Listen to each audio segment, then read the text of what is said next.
pas se jeter, il va attendre du soutien.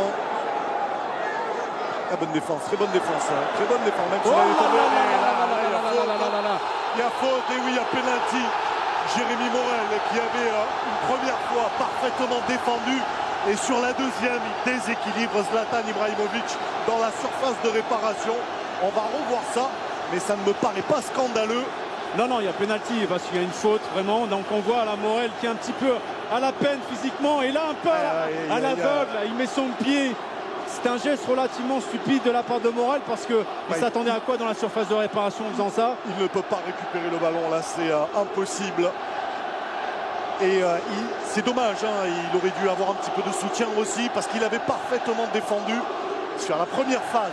Là, c'est un petit peu moins bon. Mais il avait fait le plus dur en fait. Il avait temporisé et empêché Ibrahimovic de prendre de la vitesse. C'est ce qu'aurait dû faire Mendes sur le premier but d'ailleurs, faire tampon. Mais malheureusement, il n'a pas résisté à la charge physique et après, il s'est un peu emporté. On a vu, c'est un peu l'orgueil qui a joué sur cette action.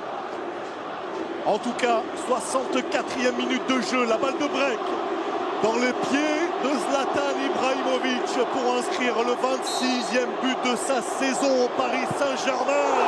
Et c'est fait. Paris qui mène 2 buts à 0 dans ce 8e de finale grâce à un doublé d'Ibrahimovic, auteur d'un doublé lors du match aller au stade Vélodrome.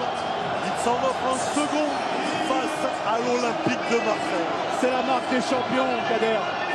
Ibrahimovic qui était à la peine depuis le début de l'année 2013, qui avait fait un match extrêmement médiocre il y a 3 jours. Et aujourd'hui, la seule façon de répondre aux critiques, c'est de faire voir justement que c'est lui le patron dans cette équipe. Et il l'a prouvé.